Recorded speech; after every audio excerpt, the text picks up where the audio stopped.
Um vídeo que circulou, ficou muito famoso nessa semana, é o do presidente da Unafisco, que é uma associação de auditores fiscais, dizendo que é mais perigoso investigar membros do PCC do que altas autoridades. Se você for perguntar na Receita hoje, quem é que topa aí? Vamos organizar os grupos de fiscalização para ir atrás de altas autoridades? Você não vai encontrar nenhum. É menos arriscado fiscalizar membros do PCC do que altas autoridades da República hoje. Então isso é um efeito concreto, muito negativo para a nossa instituição. E obviamente ele estava se referindo a ministros do STF, ou seja, ele disse na Globo News ao vivo que era mais perigoso investigar o PCC do que o STF. Disse ainda que para quando você chamava para investigar membros do PCC, todos os auditores topavam, era fácil, mas para investigar os ministros ou altas autoridades, ninguém queria. Bom, o que aconteceu? No dia seguinte, o ministro Moraes, isso foi agora quarta-feira, no dia seguinte, o ministro Moraes mandou que a Polícia Federal o ouvisse. E hoje, sexta-feira à tarde, ele será, esse presidente que disse isso da Unafisco, dessa associação de auditores, será ouvido pela Polícia Federal a mando de Moraes por conta, supostamente, dessas declarações que deu. E sabe o que ele fez? Ele resolveu calar a boca. Ele já avisou toda a imprensa que ele não vai falar mais nada, que ele vai ficar em silêncio. Olha, isso é o pior efeito possível e é o efeito que o Moraes queria. Não só com esse presidente da Unafisco, mas fez isso também com o presidente do CFM, do Conselho Federal de Medicina, no mês passado. Vocês vão se lembrar que esse presidente disse que queria abrir uma sindicância para investigar se os policiais médicos da Polícia Federal estavam agindo bem com o Bolsonaro, quando o Bolsonaro sofreu uma queda. Ele queria abrir uma sindicância e o Moraes impediu que ele abrisse a sindicância e mandou a Polícia Federal ouvi-lo. Nunca mais ouvimos falar do presidente do Conselho Federal de Medicina. E agora, muito provavelmente, nunca mais ouviremos a voz do presidente da Unafisco. Essas pessoas simplesmente deixam de falar. Como tantos jornalistas durante esses 7 anos, sobretudo de abertura, de existência do inquérito das fake news, esses 7 anos de ditadura da toga promovida pelo Moraes e os seus colegas dentro do país a partir de 2019. Jornalistas que deixaram de falar, jornalistas que deixaram de ser jornalistas, veículos que foram fechados ou que foram silenciados ou que foram desmonetizados, canais de YouTube, inclusive, que deixaram de existir nesses últimos 7 anos ou ficaram em silêncio ou passaram a falar de outra coisa. Então, o Moraes, ele obtém com essa postura uma intimidação.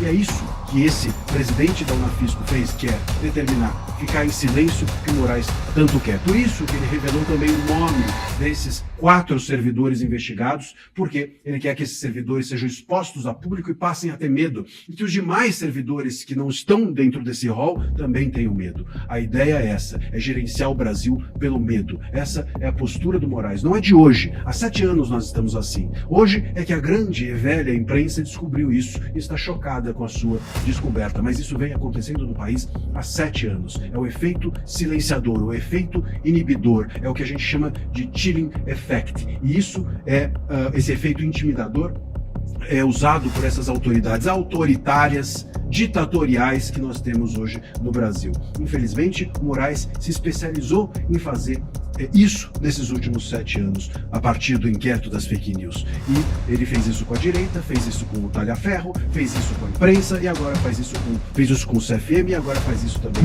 com a Receita. Bela democracia, não é? Essa aí é de que o STF nos proporciona. Bela democracia essa que o STF diz que salvou. Bom, eu sou André Marcília, advogado. Peço que você deixe aqui o seu like, que você também compartilhe esse vídeo, que você considere se tornar membro e que você esteja comigo no dia 5 de março, às 8h30 da noite, numa live que eu vou fazer aqui no canal. Entra na descrição e você vai encontrar um link. Nesse link, que é gratuito, a inscrição é tudo gratuito. Você clica lá, se inscreve e estará comigo no dia 5 de março, às 8h30, numa live sobre quem pode barrar o STF, como brecar os abusos da corte. 5 de março, 8h30 da noite, esteja lá comigo.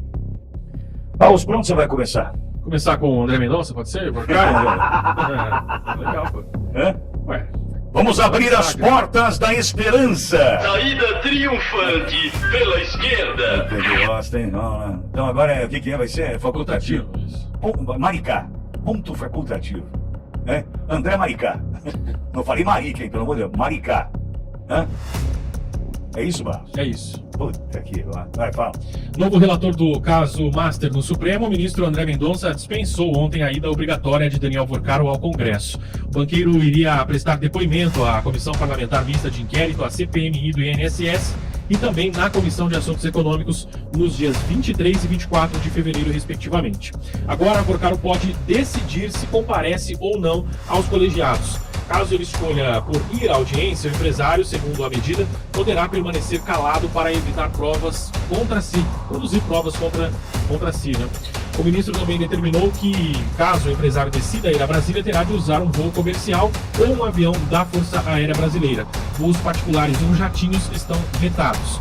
Porcaro mora em Belo Horizonte, está em prisão domiciliar por determinação da Justiça e terá que ser escoltado pela Polícia Federal até Brasília, caso escolha ir para prestar esses depoimentos. Então, ele tinha 2 depoimentos, estavam agendados 23 e 24 de fevereiro, CPMI do INSS e também na comissão, na Comissão de Assuntos Econômicos, né? E ele aí agora pode escolher se vai ou não participar dessas comissões, participar na condição de depoente, né? Se vai ou não depor aos colegiados.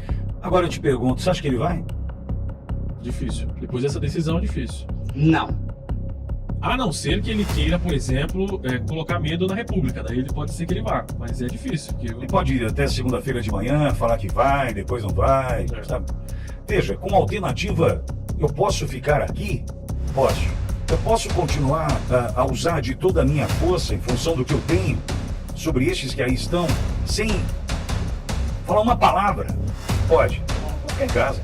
Viu, Barros? O cara ele vai ali na pressão, ele vai fazendo de conta, ele vai deixa comigo, tá? Eu acho que eu vou, hein? Será que eu vou? Aí, agora ele tem a opção de não ir, dá para entender, né, como brinca com essa situação, ou como vai brincar, entre aspas, é claro, né? O Daniel Porcaro.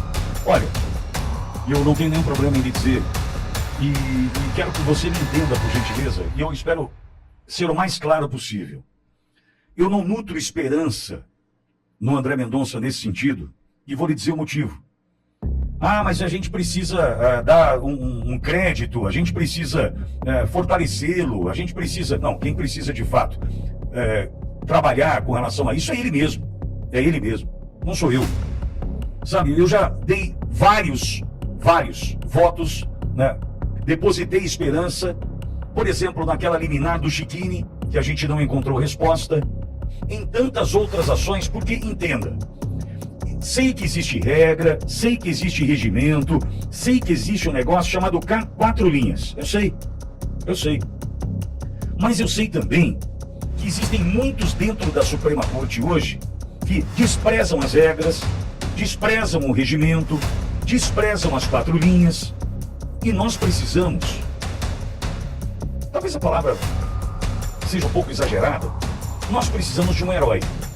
Nós precisamos de quem tenha uma paridade de armas, não é uma luta assimétrica, para conter tudo o que nós estamos vivendo. E veja, eu não estou falando da condição de jurista, eu não estou falando da condição de advogado, eu estou falando da condição de brasileiro sofredor e torcedor. Porque em algum momento eu torci pelo André Mendonça. Quando anunciado o terrivelmente evangélico para o Supremo Tribunal Federal, você nutriu esperança ou não? Responda. Certamente sim. Certamente você entendeu, poxa vida, né? Olha que bom, agora a gente tem um ministro, enfim, um ministro do Supremo Tribunal Federal que defende os nossos valores, os nossos princípios. E quando eu digo paridade de armas, eu digo o seguinte: a caneta do André Mendonça tem a mesma força do que a caneta do Alexandre de Moraes, que a caneta do Gilmar Mendes é uma caneta do Supremo. Não existe hierarquia no Supremo. Ninguém é melhor que ninguém no Supremo Tribunal Federal. Eu aprendi isso. Dessa forma, concluo eu que, diante de todos os arroubos, diante dessa luta que vem ficando inglória, porque é só porrada, meu. É só porrada. Daí a gente vai falar sobre a questão dos servidores da Receita Federal, da perseguição a quem declara o que...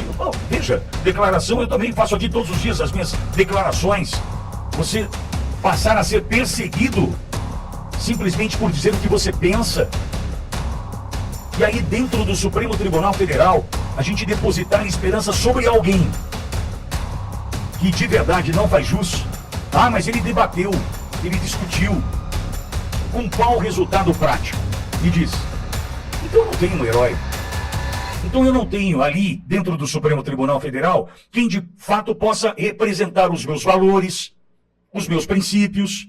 Não que ele não tenha valores e princípios, mas usando da paridade de armas, ou seja, da caneta, de que forma tem defendido? Não, agora ele prestigiou a Polícia Federal nas investigações. É uma no cravo, uma na ferradura. É uma no gol, uma na trave. Então, me desculpe, me desculpe. Não estou dizendo que Borgo está errado, ou eu estou errado, ou ele está certo. Eu não estou dizendo, eu estou dizendo o que eu sinto no meu coração. Porque isso aqui é uma grande conversa. Está lá agora o Eduardo em Divinópolis, lá no Cachoeiro Restaurante, me ouvindo. Concordando ou não comigo, não tem nenhum problema. Mas a relação de confiança que se estabeleceu entre nós é justamente porque eu te falo o que eu sinto.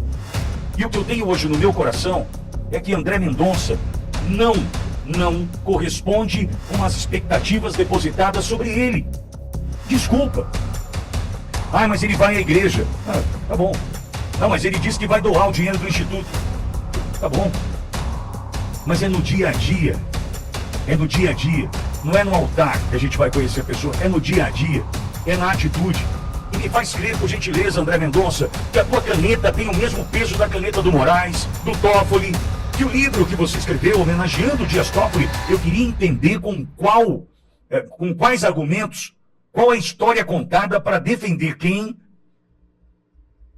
não passa em concurso para a magistratura, tem uma história na defesa do PT.